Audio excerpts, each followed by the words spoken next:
¿Considera que conceptualmente puede decirse que mejoró en algo la prestación, el servicio, el funcionamiento de salud a nivel nacional desde que asumió Alberto Fernández, transformándolo o pasándolo de Secretaría a Ministerio, o se quedó en una denominación y nada más esa transformación? Fueron hechos simbólicos, tanto la degradación que ocurrió en el gobierno anterior, que me tocó a mí cuando pasó de ministerio a secretaría, más allá de simbólicamente, yo creo que fue un error, y así lo he dicho, no afectó para nada las políticas de salud, ni los presupuestos, ni nada objetivo, más allá de que no fue una buena decisión esa. Y la recuperación del Ministerio de Salud desde Secretaría también fue un hecho simbólico. Digamos, la denominación no cambia nada. Pero es un fuerte mensaje a la sociedad.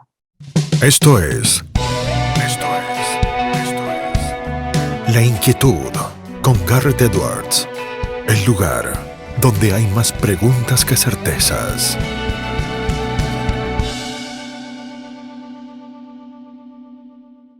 Damos vuelta de página aquí en La Inquietud por CNN Radio Rosario. Tenemos un enorme honor, placer y privilegio. Es médico egresado de la UBA, es magíster en epidemiología clínica de la Escuela de Salud Pública de la Universidad de Harvard en los Estados Unidos, es doctor en medicina con orientación en salud pública de la Universidad de Buenos Aires y fue ministro de Salud durante la presidencia de Mauricio Macri. No es otro que el doctor Adolfo Rubinstein. Doctor Rubinstein, Garrett Edwards lo saluda. ¿Qué tal? ¿Cómo estás? ¿Cómo estás? ¿Cómo va, Adolfo? Un placer tenerlo. Si le parece, empezamos por una pregunta que a lo mejor es más obvia y más coyuntural y que tiene que ver con el seguimiento que se hace de la pandemia. ¿Sigue siendo ajustado ver el número de contagios o ese número ya no nos dice demasiado cuando analizamos la actualidad de los países? La realidad es que estamos frente a una tercera ola con una altísima transmisibilidad ya producida a esta altura por la variante Omicron, que está azotando al mundo, te diría yo, en este momento.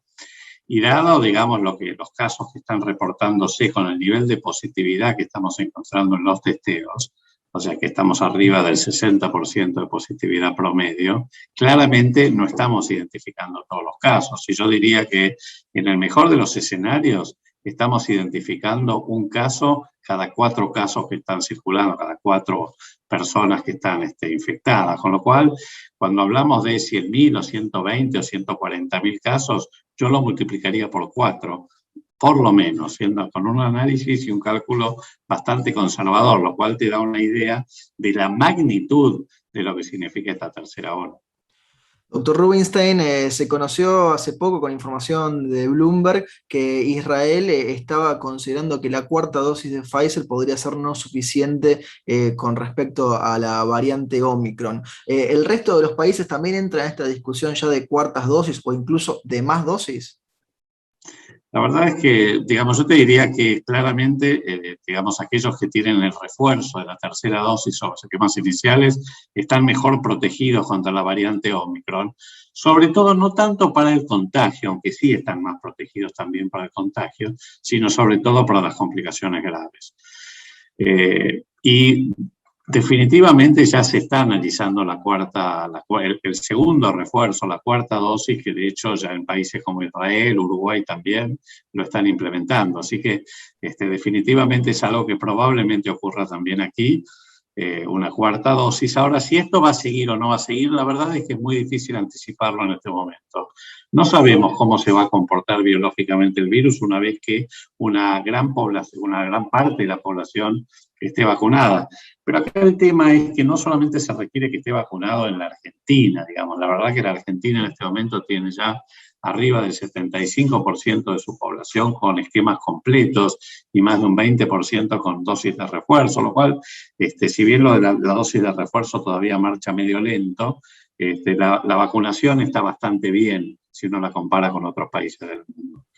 Pero también es cierto que, digamos, que todavía no podemos saber cómo va a evolucionar esto en el mundo. De hecho, en países como en continentes, en realidad como África, particularmente regiones como el África subsahariana, están apenas con el 10% de su población vacunada con una dosis. Con lo cual, y de hecho la variante Omicron surgió de allí, ¿no? de Botsuana y de Sudáfrica. Entonces, acá estamos con un serio problema en la medida que toda la población del planeta no alcance una tasa de cobertura de vacunación, como dice la OMS, arriba del 70%. Así como está, doctor Rubinstein, usted marca el contacto y el contexto con el resto del mundo, también el resto del mundo, y la Argentina lo ha empezado a discutir, va variando los criterios de aislamiento, la cantidad de días, cómo es que se contabilizan según si la persona está vacunada, no está vacunada. ¿Por qué usted ha manifestado estar de acuerdo en que se reduzcan algunos de estos periodos de aislamiento según algunos casos particulares? Por dos razones. La primera es por las características biológicas del virus, de la variante Omicron fundamentalmente, y de cómo interactúa con aquellas personas que están vacunadas.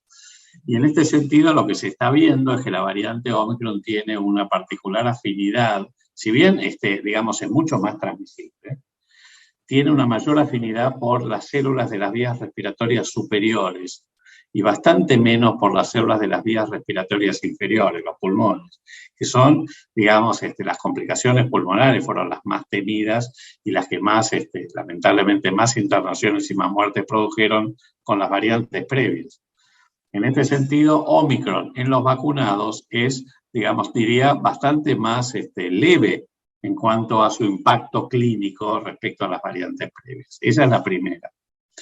Con lo cual, digamos, uno puede considerar relajar algunas condiciones estrictas que se implementaban con las variantes previas, que eran mucho más graves y que no ocurrían en población vacunada, porque recordemos que inclusive, salvo en la Argentina, en el mundo la ola Delta ocurrió con altísimos porcentajes de población no vacunada. Esa es la primera. La segunda es que está transmisible, y como yo te decía, pensemos que hay 120, 140 mil casos se están reportando los días pico ahora, probablemente implique tener 500.000 casos por día. Si nosotros tuviéramos que aislar a todos los contactos estrechos de esos casos, suponiendo que se detectaran mayoritariamente, estaríamos arriba de 1 millón a 2 millones de casos de contactos estrechos aislados por día. Sí, en un mes se queda encerrada la Argentina solamente por la vinculación. Bueno, pero pensá además que un 70-75% por ahora sigue ocurriendo en solo 4 distritos, que son la provincia de Buenos Aires, la ciudad de Buenos Aires, Córdoba y Santa Fe. Lo cual te estaría hablando de que si nosotros tuviéramos que aislar a 1,5 millones de personas de estos 4 distritos, estaríamos aislando más o menos al 20% de la población económicamente activa por día. Esto es inviable. Es inviable. Con lo cual, no solamente esto provocaría una parálisis de la actividad económica igual o peor que la del peor momento de 2020 con los cierres, sino que además paralizaría todas las actividades esenciales, incluyendo la actividad de los hospitales, que de hecho está en este momento muy resentida. Ahora se ha mejorado un poquito con los protocolos, pero si vos ves, hay más de 20% yo te diría por lo bajo, de la población de trabajadores de la salud, médicos, enfermeras, enfermeros, en los hospitales que son o tienen COVID, o inclusive son contactos estrechos, con lo cual si se aplicaran los protocolos de manera estricta, como pasó hasta la semana pasada, claramente, digamos, esto paraliza la actividad hospitalaria. Doctor Rubinstein, de alguna forma lo que le voy a preguntar, usted ya se adelantó, entiendo, quizá, imagino, intuyo con lo de África. ¿En qué sentido dijo no hace demasiado tiempo que la vacunación es un hecho colectivo y no individual? Mirá, la vacunación siempre fue un hecho colectivo. La vacunación es una de las intervenciones en salud pública que produce lo que en economía se llama externalidades positivas. Esto es, más allá de que vos no te vacunes, si estás rodeado de gente vacunada, es muy raro que te infectes.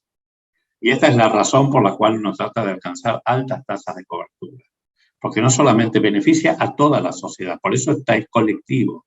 Con lo cual, digamos, esto de alguna manera tiene mucho que ver con que la vacunación deja de ser un hecho individual. Por supuesto, en la medida que las vacunas sean efectivas, seguras, como ya lo han demostrado las vacunas para el COVID, dado que hay más de miles de millones de inoculaciones que han tenido lugar a lo largo y a lo ancho de todo el planeta en este último año, con lo cual está claro que son vacunas seguras.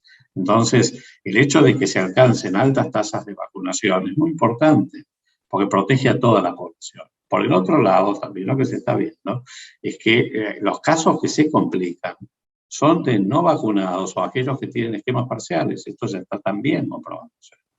Con lo cual es una protección, digamos, no solamente también a los individuos que se infectan, y por supuesto a la salud pública en general. Doctor Rubinstein, esto se lo pregunté hace 2 años en un evento de Fundación Libertad, cuando recién arrancaba la cuarentena, cuando recién arrancaba la pandemia. Usted fue muy claro en su respuesta, pero le pregunto a 2 años de distancia. ¿Considera que conceptualmente puede decirse que mejoró en algo la prestación, el servicio, el funcionamiento de salud a nivel nacional desde que asumió Alberto Fernández, transformándolo o pasándolo de Secretaría a Ministerio, o se quedó en una denominación y nada más esa transformación? Fueron hechos simbólicos, tanto la degradación que ocurrió en el gobierno anterior, que me tocó a mí cuando pasó de ministerio a secretaría, más allá de simbólicamente, yo creo que fue un error, y así lo he dicho, no afectó para nada las políticas de salud, ni los presupuestos, ni nada objetivo, más allá de que no fue una buena decisión esa. Y la recuperación del Ministerio de Salud desde Secretaría también fue un hecho simbólico. Digamos, la denominación no cambia nada. Pero es un fuerte mensaje a la sociedad. Yo creo que hoy a nadie se le ocurriría bajar, por ejemplo, del Ministerio a Secretaría, después de lo que ocurrió. Entonces yo creo que es una buena, digamos, es una buena elección, si se quiere. Y yo digo, como habiendo sido parte del gobierno anterior, obviamente creo que fue un error. Y bueno, uno aprende también de los errores. Pero el hecho de que haya pasado de Secretaría al Ministerio, máxime, no tuvo nada que ver, máxime pensando en cómo se gestionó la salud pública y cómo se gestionó la pandemia en todos estos 2 años, que fue muy pobre, una pobrísima gestión. Doctor Rubinstein ahí nos habla de la gestión de la pandemia del oficialismo, y aún en los momentos más críticos de la pandemia, cuando el gobierno nacional utilizaba sus políticas no en beneficio de la gente, sino para lo que después se supo, nos enteraríamos, por ejemplo, serían los vacunatorios VIP, usted siempre se refirió a los principales exponentes de salud del oficialismo del gobierno actual con el más absoluto de los respetos y con el cuidado que se necesitaba y que ameritaba una situación como la que estaba viendo la Argentina. ¿Siente usted, doctor Rubinstein, que desde su sector político, desde Juntos por el Cambio, puede haberse ejercido alguna presión para que usted fuera a lo mejor quizá un poco más agresivo con algunos personajes de salud del gobierno, o no? No, y tampoco lo sería. Yo creo que guardé siempre una posición bastante prudente y reflexiva respecto a la gestión de la pandemia, y puse, digamos, me parece que critiqué duramente aquellos aspectos que fueron muy mal gestionados, así como estuve de acuerdo y estoy de acuerdo con algunas medidas que se han tomado. Yo la verdad que si tuve algún objetivo es sacar a la salud pública de la grieta desde el principio. Pero bueno, la verdad que nos fue muy difícil y sigue siendo extremadamente difícil. La salud pública lamentablemente entró en la grieta, es decir, con esto, inclusive respecto a cosas tan consagradas o sagradas como la vacunación, donde estaban, digamos, donde la vacunación en sí misma entró en la polarización política de una manera absurda. Digamos, con aquellos que hablaban de una épica de la vacunación, como si la vacunación fuera un gesto épico y como si la vacunación dependiera del gobierno y no de la voluntad de la sociedad de acompañar, digamos, la campaña de vacunación, como los antivacunas o aquellos que, digamos, también directamente ya lo cuestionan, pero no por una cuestión científica, sino por una cuestión absolutamente rayana, digamos, en las creencias absurdas, las fake news, etc. Entonces, la verdad es que yo siempre traté de mantener una posición prudente. De todas maneras, siempre también dije que la gestión de la pandemia por parte de las autoridades sanitarias fue muy pobre y sigue siendo muy pobre. Fijémonos que ahora, digamos, yo no veo absolutamente ningún tipo de estrategia seria de comunicación social para acelerar la campaña de vacunación en lo que, con las dosis de refuerzo, o tratar de alcanzar mejor a los jóvenes, con campañas comunicacionales que verdaderamente lleguen, que intenten modificar las conductas. Yo no veo absolutamente nada más, excepto la publicación de las ciertas resoluciones de cambios de protocolos, o de, digamos, de información sobre cómo avanza la campaña de vacunación. No he visto nada activo por parte de las autoridades sanitarias y tampoco del gobierno, porque claramente, digamos, tratan de sacar el tema de la pandemia del medio justamente porque en este momento, digamos, contamina, entre comillas, su agenda política. Además de ser un hombre de la política y un hombre de acción, doctor Rubinstein, usted también es un hombre de la academia, así que me va a perdonar la generalización en la pregunta, pero sirve a los efectos de poder plantearla. ¿Aprendió algo la Argentina? ¿Aprendimos algo en estos dos años? Espero que sí. ¿Vos decís en general o respecto a la pandemia? A ver, puede ser en parte respecto a la pandemia, pero también puede ser en general, porque digo, quizá a lo mejor algunas de las cuestiones que aprendimos de la pandemia podrían servirnos si es que aprendimos algo para la generalidad de la vida en sociedad, ¿no? Yo espero que sí, yo creo que estamos asomándonos a un precipicio, digamos, del cual no tenemos idea, digamos, de cuáles pueden ser los costos.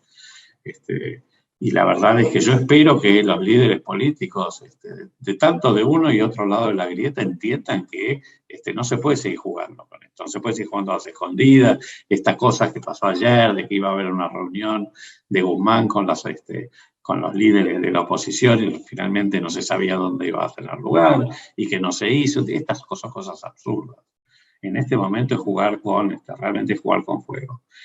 Y respecto a la pandemia, mirá, yo realmente sigo pensando que, digamos, si hubo un error que cometió el gobierno, tiene que ver con la falta diría, de una actitud más inclusiva, más abierta, más independiente en la gestión de la pandemia. Y todo esto lo podemos visualizar, por ejemplo, con cómo se manejó el Consejo Técnico Asesor, digamos que o estuvo formado por infectólogos, la mayoría de ellos aliados o extremadamente afines a las ideas del gobierno, y que en realidad no asesoraron para mejorar la toma de decisiones, sino que justificaron las decisiones políticas del gobierno con argumentaciones. Y yo creo que gran parte de los errores y equivocaciones que cometió este gobierno, particularmente en el primer año y medio de la pandemia, yo diría hasta mediados del año pasado, tuvo lugar con estas falsas dicotomías de cuarentena, muerte, salud, economía, que terminaron hundiendo al país y sin evitar la tragedia sanitaria.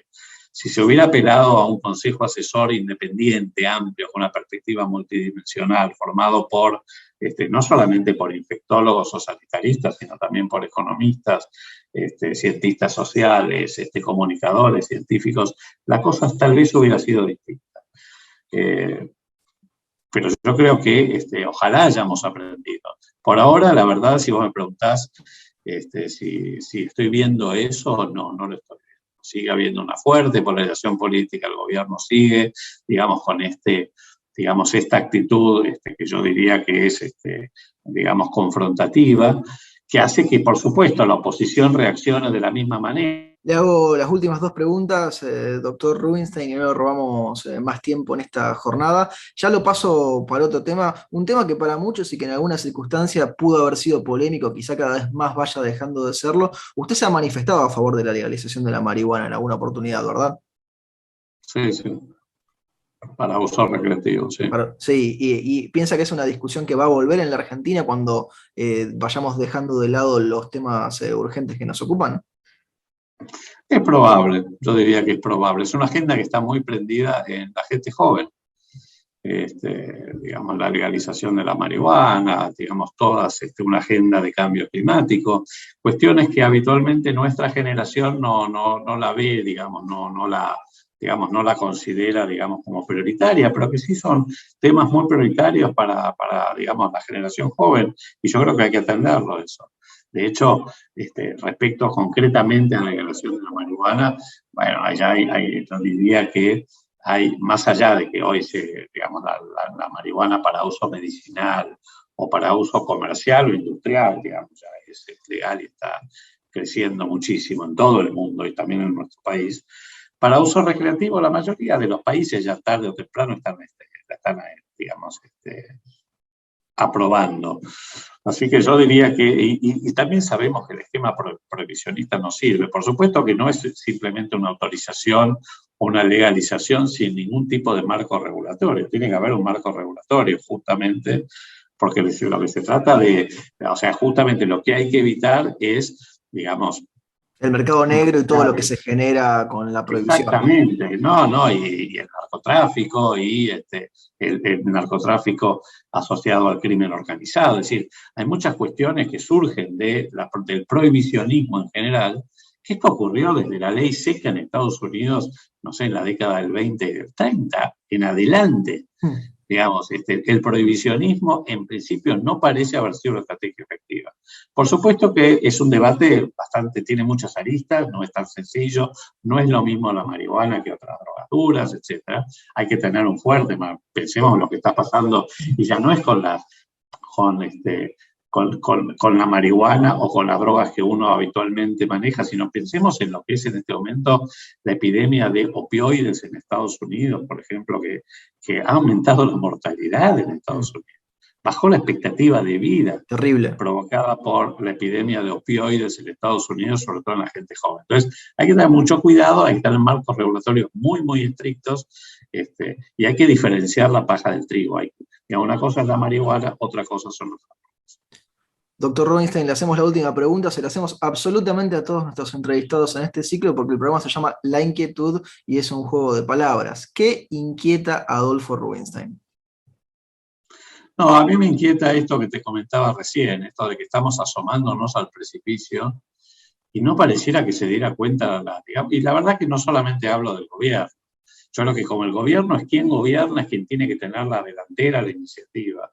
Y la oposición debe, honestamente, parece medio ingenuo lo que yo digo, pero no entiendo todavía cómo a esta altura, con 50% de pobres prácticamente, recesión, aumento del desempleo,